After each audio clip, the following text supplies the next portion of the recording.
SV యూనివర్సిటీలో ఉద్రిక్తత చోటు చేసుకుంది. ఇంజనీరింగ్ డిపార్ట్మెంట్ హెడ్ గా ఉన్న చెంగయ్య క్లాస్లోనే అన్యమత ప్రచారం చేస్తూ విద్యార్థులను బెదిరిస్తున్నాడు. ప్రస్తుతం దీనికి సంబంధించిన వీడియో లీక్ అవ్వడంతో కళాశాలకు చేరుకున్న విద్యార్థులు చెంగయ్యను బయటకు లాగారు. దీంతో అక్కడ ఉద్రిక్త పరిస్థితి ఏర్పడింది. చెంగయ్య టీటీడీకి ఎస్వి యూనివర్సిటీకి ఎలాంటి సంబంధం లేదన్నారు. బజరంగ దళ కార్యకర్తలు వీసీకి ఫిర్యాదు చేశారు. దీనిపై స్పందించిన చెంగయ్య తాను ప్రచారం చేసింది విద్యార్థులను సన్మార్గంలోకి నడపడానికి అంటూ చెప్పుకొచ్చారు.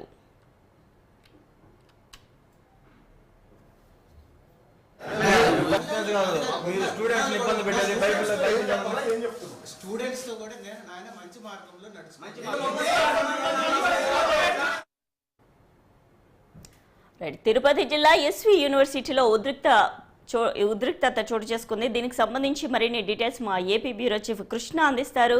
కృష్ణ, చెప్పండి. ఇంజనీరింగ్ డిపార్ట్మెంట్ హెడ్ గా ఉన్నటువంటి చెంగయ్య క్లాస్లోనే అన్యమత ప్రచారం చేస్తున్నారన్నట్టు ఆరోపణలు వస్తున్నాయి. వీడియో కూడా బయటకు వచ్చింది. దీనికి సంబంధించి డీటెయిల్స్ ఏంటి?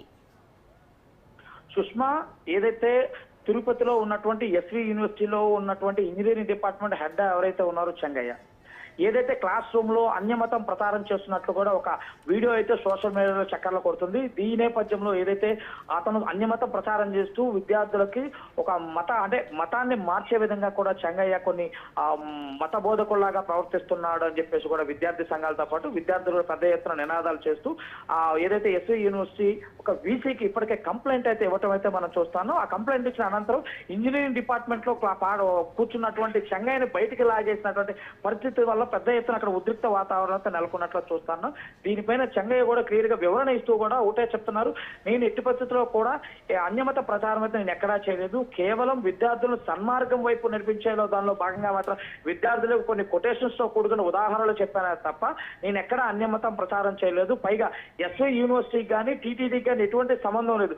ఒకవేళ నేను మత ప్రచారం కానీ మత స్వేచ్ఛ నాకున్నప్పుడు ఒకవేళ మత ప్రచారం చేయాలనుకుంటే నేను ఒక స్వేచ్ఛగా చేయగలుగుతాను. ఎందుకంటే టీటీడీకి కానీ ఎస్వి యూనివర్సిటీ కానీ ఎటువంటి లింకు లేదు కనుక అనేక వివరణ ఇచ్చే ప్రయత్నం కూడా చేస్తారు. కానీ వీటన్నిటిపైన సంతృప్తి చెందినట్టు విద్యార్థి సంఘ నాయకులంతా కూడా పెద్ద ఎత్తున ఎస్వి యూనివర్సిటీ ముందు బైఠాయించి నినాదాలతో చెప్తున్నారు. సుష్మా, కృష్ణ, యూనివర్సిటీ స్టూడెంట్స్ తో మాట్లాడే ప్రయత్నం చేశారా? నిజంగానే క్లాస్ రూమ్ లో ఇలాంటివి జరిగాయా? స్టూడెంట్స్ ఏం చెప్తున్నారు? అంటే ప్రధానంగా అక్కడ ఉన్నటువంటి ఎస్వి యూనివర్సిటీలో చదువుకున్నటువంటి ఇంజనీరింగ్ విద్యార్థులు అయితే ఏదైతే అక్కడ జరిగినటువంటి విజువల్స్ ఎవరో కనీసం కొంతమంది ఆ సెల్ ఫోన్లు క్లాస్ రూమ్ లో సెల్ ఫోన్స్ యూజ్ చేసే విద్యార్థులు దాన్ని ఈ విధంగా పెట్టారా తప్ప దానికి పూర్తిగా నిమిడి అంటే ఏదైతే మొదటి నుంచి మొత్తం ఉన్నటువంటి విజువల్స్ ఎక్కడా కూడా విద్యార్థులు పెట్టలేదు. కేవలం ఒక మత ప్రచారంగా చూపించే ప్రయత్నం చేస్తున్నారంటే కూడా ఇక్కడ భిన్న స్వరాలు వినిపిస్తున్నాయి. అంటే కొంతమంది విద్యార్థులు చెంగయ్యకి అనుకూలంగా గాను కొంతమంది విద్యార్థులు చెంగయ్యకి వ్యతిరేకంగా కూడా ఇక్కడ విద్యార్థులు చెప్తున్న పరిస్థితి మనం చూస్తున్నాం. కానీ ఇదంతా చెంగయ్య అంటే ఏదైతే ఇంజనీరింగ్ డిపార్ట్మెంట్ హెడ్ ఎవరైతే ఉన్నారో ఆయన చెప్పుకునే ప్రయత్నం అయితే స్పష్టంగా ఒకటే చేస్తున్నారు. విద్యార్థులకు ఉదాహరణలతో కూడుకున్నట్టు చెప్పడం ఉపాధ్యాయుడిగా నా బాధ్యత. విద్యార్థులు సన్మార్గం సన్మార్గంలోకి మరలాలి అంటే ఒక క్రీస్తు బోధనలు ఈ విధంగా బోధించినే చెప్పే ప్రయత్నమే చేశానే తప్ప ఇది మత ప్రచారం కింద రాదు అని చెప్పేసి ఆయన చెప్తున్నట్లయితే మనం చూస్తానే ఉన్నాం. చూస్తాం. Right, thank you Krishna. Thank you. ఇది కరెక్ట్ కాదు అని చెప్పేసి మేము వెయిట్ చేయడం జరిగింది. బట్ ఇది ముదిరిపోతుంది. ఇప్పుడు అక్కడ ఉన్న స్టూడెంట్స్ ఎవరైనా కానీ మనకు సానుకూలంగా ఉంటే వాళ్ళని వచ్చేస్తారు. ఫ్యాకల్టీ మీ దృష్టికి తెచ్చారంటే మీకు ఎంత డెప్త్లో ఉందో మీరు టైం ప్రతి ఒక్కటి వృధా కానివ్వకుండా దీని గురించి ఆయన మాట్లాడడం జరగదు.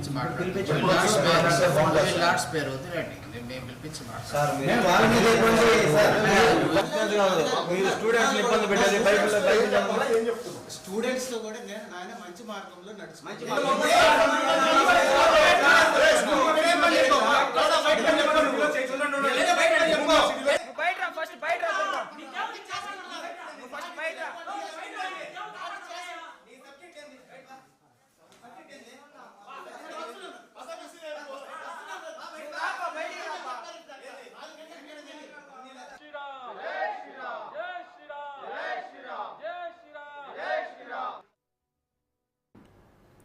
నంద్యాల జిల్లా డోన్ పట్టణం